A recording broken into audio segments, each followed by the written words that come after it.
परिचय। क्या तुमने कभी काल्पनिक संख्याओं के साथ गणनाएं की हैं? काल्पनिक संख्याएं क्या होती हैं? आज अध्यापिका जी ने हमें काल्पनिक संख्याओं के बारे में पढ़ाया। हम सम्मिश्र संख्याओं की सहायता से काल्पनिक संख्याओं को समझ सकते हैं। और सम्मिश्र संख्याएं क्या होती हैं? एक सम्मिश्र संख्या वह संख्या होती है जिसमें एक वास्तविक भाग और एक काल्पनिक भाग होता है। क्या तुम सम्मिश्र संख्याओं के बारे में जानना चाहती हो? हाँ, कृपया मुझे बताओ। ठीक है, आओ मैं तुम्हें विस्तार से बताऊं।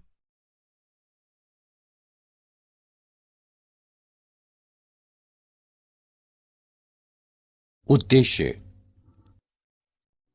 इस पाठ के अंत में आप निम्न करने में सक्षम हो जाएंगे।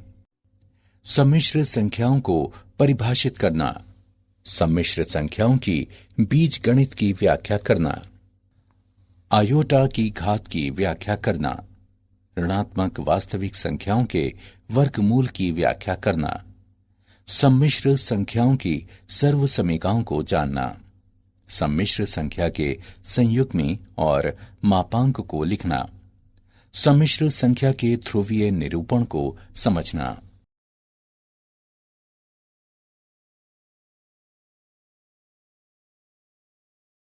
सम्मिश्र संख्याएं। कोई सम्मिश्र संख्या निम्न का एक संयोजन होती है: एक वास्तविक संख्या और एक काल्पनिक संख्या। वास्तविक संख्याएं ही होती हैं, जैसे 1, 12.38 घटा 0.54, 3/4, 2 का वर्गमूल। काल्पनिक संख्याएं विशिष्ट होती हैं क्योंकि जब उन्हें वर्ग किया जाता है तो उनसे एक ऋणात्मक परिणाम प्राप्त होता है। एकांक काल्पनिक संख्या 1 है, अर्थात आयोटा जो ऋण 1 का वर्गमूल होती है। a जमा b आयोटा एक सम्मिश्र संख्या है, वास्तविक संख्या और काल्पनिक संख्या का संयोजन। उदाहरण: 1 जमा आयोटा 39 जमा 3 आयोटा, ऋण 2 जमा पाई आयोटा 2 का वर्गमूल जमा आयोटा बटे 2।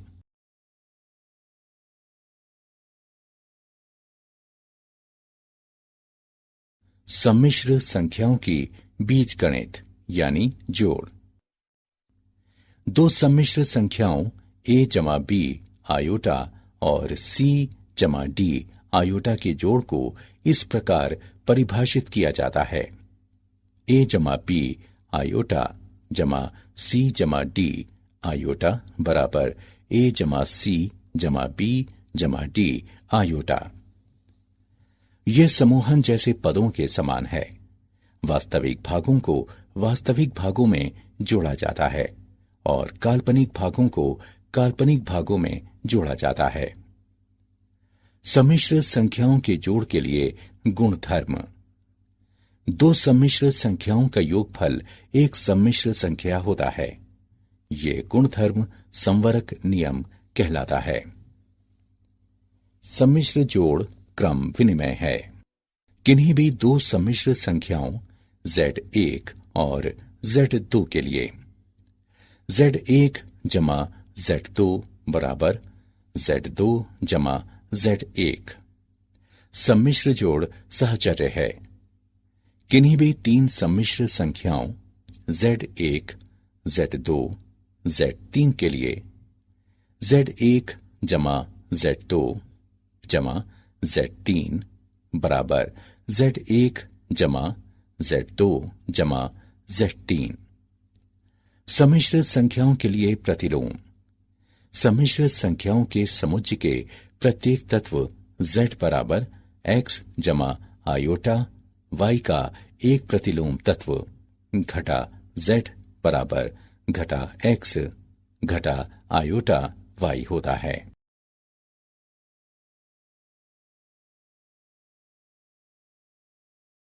सम्मिश्र संख्याओं की बीजगणित यानी अंतर।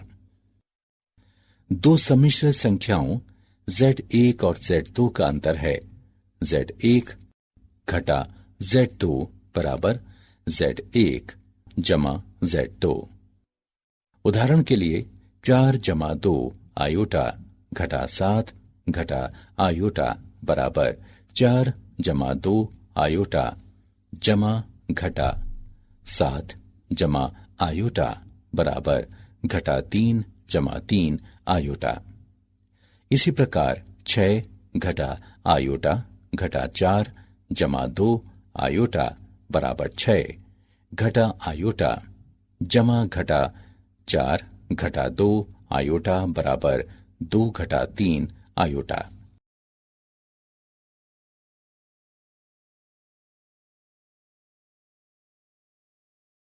सम्मिश्र संख्याओं की बीजगणित। गुणन। दो सम्मिश्र संख्याओं Z1 और Z2 का गुणन है AC घटा BD जमा AD जमा BC आयोटा। दो सम्मिश्र संख्याओं का गुणन एक सम्मिश्र संख्या होता है। इस गुण को समवर्ग नियम कहते हैं। सम्मिश्र गुणन क्रम विनिमय होता है।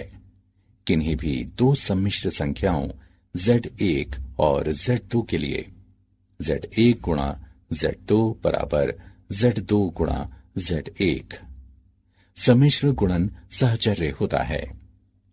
किन्हीं भी तीन सम्मिश्र संख्याओं Z1 Z2 Z3 के लिए Z1 गुणा Z2 गुणा Z3 बराबर Z1 गुणा Z2 गुणा Z3। सम्मिश्र गुणन के लिए प्रतिलोग।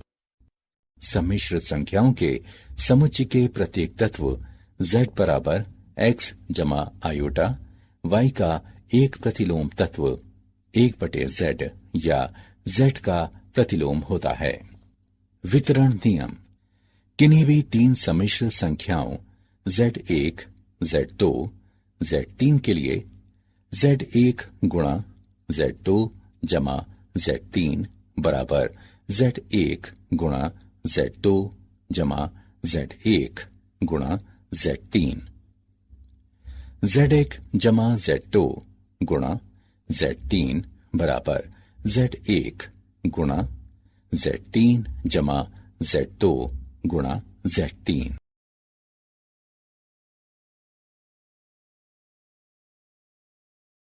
सम्मिश्र संख्याओं की बीजगणित।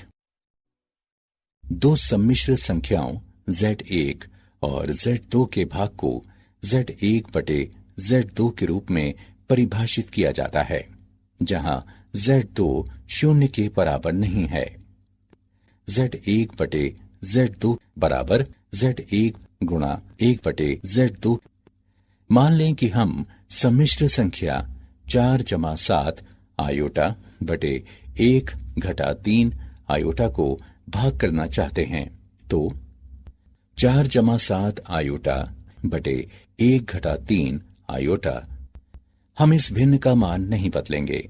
यदि हम अंश और हर दोनों को एक ही मान से गुणा करें, हम हर के संयुग्मी से गुणा करते हैं जो 1 जमा 3 आयोटा है और फिर उसे सरल करते हैं। 4 जमा 7 आयोटा गुणा 1 जमा 3 आयोटा बटे 1 घटा 3 आयोटा गुणा 1 जमा 3 आयोटा बराबर 4 जमा 12 आयोटा जमा 7 आयोटा जमा 21 आयोटा वर्ग बटे 1 जमा 3 आयोटा घटा 3 आयोटा घटा 9 आयोटा वर्ग। इसे हल करने पर हम प्राप्त करते हैं घटा 1.7 जमा 1.9 आयोटा।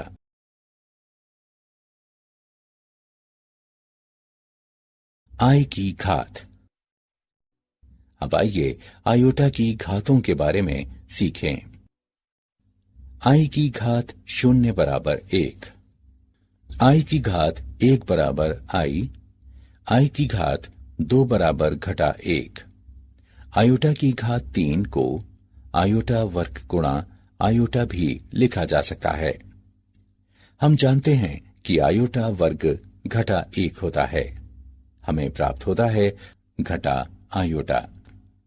इसी प्रकार आयोटा की घात 4 बराबर आयोटा वर्ग का वर्ग बराबर घटा 1 वर्ग बराबर 1। आयोटा की घात 5 बराबर आयोटा वर्ग का वर्ग गुणा आयोटा बराबर घटा 1 वर्ग गुणा आयोटा बराबर आयोटा। तालिका को देखें। हम देख सकते हैं कि आयोटा की घात 4m बराबर 1, आयोटा की घात 4m जमा 1 बराबर आयोटा, आयोटा की घात 4m जमा 2 बराबर घटा 1, आयोटा की घात 4m जमा 3 बराबर घटा आयोटा, जहां m बराबर 0, 1, 2, 3 और इसी प्रकार आगे तक।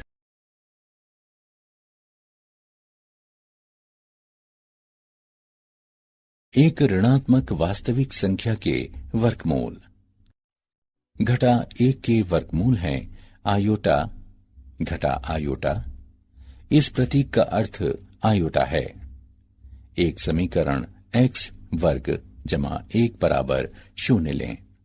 हम देख सकते हैं कि इसके हल आयोटा और घटा आयोटा हैं। सामान्यतः एक धन वास्तविक संख्या a के लिए घटा a का वर्गमूल बराबर a का वर्गमूल गुणा घटा 1 का वर्गमूल बराबर a का वर्गमूल गुणा आयोटा।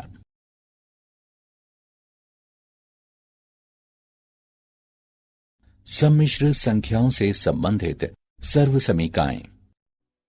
सम्मिश्र संख्याओं की सर्वसमीकाएं इस प्रकार हैं।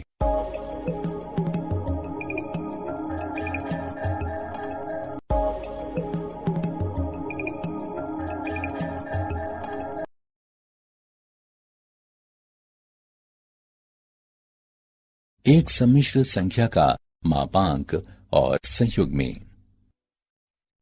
कोई सम्मिश्र संख्या z बराबर x जमा y आयोटा के रूप की एक संख्या होती है। इसका संयुग्मी z बार जिस रूप की एक संख्या होती है वो है z बार बराबर x घटा y आयोटा। एक सम्मिश्र संख्या का मापांक। एक सम्मिश्र संख्या इसके सम्मिश्र संयुग्मी से गुणनफल एक वास्तविक धन संख्या होता है, अर्थात z गुणा z बार बराबर x जमा आयोटा, y गुणा x घटा आयोटा y बराबर x वर्ग जमा y वर्ग, और इसे प्रायः लिखा जाता है z गुणा z बार बराबर z के मापांक का वर्ग बराबर x वर्ग जमा y वर्ग, जहां z का मापांक x वर्ग जमा y वर्ग का वर्गमूल है। सम्मिश्र संख्याओं z1 और z2 के लिए z1 और z2 के गुणनफल का मापांक बराबर z1 का मापांक गुणा z2 का मापांक। z1 बटे z2 का मापांक बराबर z1 का मापांक बटे का मापांक z2। दिया है कि z2 का मापांक 0 के बराबर नहीं है। z1 और z2 के गुणनफल का सम्मिश्र संयुग्मी बराबर z1 का सम्मिश्र संयुग्मी गुणा z2 का सम्मिश्र संयुग्मी। z1 जमा घटा z2 का सम्मिश्र संयुग्मी बराबर z1 का सम्मिश्र संयुग्मी जमा घटा z2 का सम्मिश्र संयुग्मी।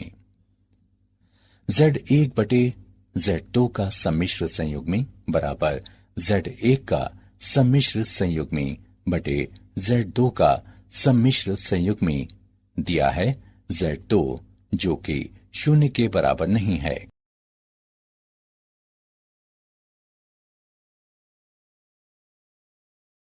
एक सम्मिश्र संख्या का ध्रुवीय निरूपण।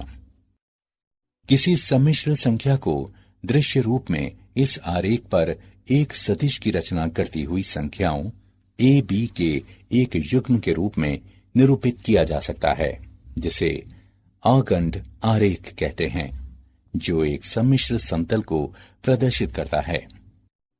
आर ई वास्तविक अक्ष है, एल एम काल्पनिक अक्ष है और आयोटा काल्पनिक इकाई है, जो आयोटा वर्ग बराबर घटा 1 को संतुष्ट करती है।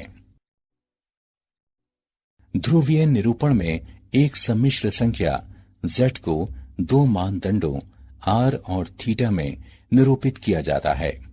मानदंड r सम्मिश्र संख्या का मापांक होता है और मानदंड थीटा x अक्ष की धनात्मक दिशा के साथ कोण है। एक सम्मिश्र संख्या का ध्रुवीय रूप है z बराबर r गुणा कॉस थीटा जमा आयोटा साइन थीटा। सम्मिश्र संख्याओं की गुणा व भाग करने में ये निरूपण बहुत उपयोगी है।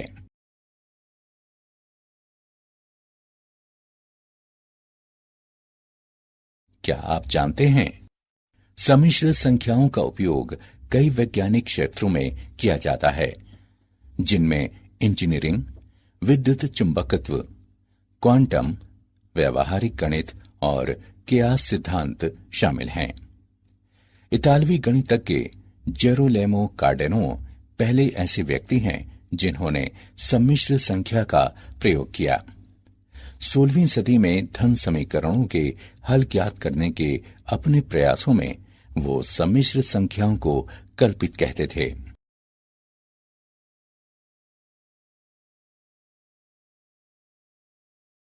सारांश।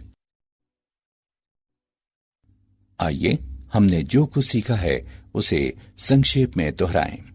संख्या का रूप a जमा आई बी, जिसमें a और b वास्तविक संख्याएं हों, एक सम्मिश्र संख्या कहलाती है।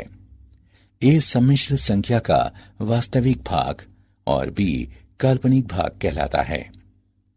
मान लें z1 बराबर a जमा आई बी और z2 बराबर c जमा आई बी, तब समीकरण निम्न होगा।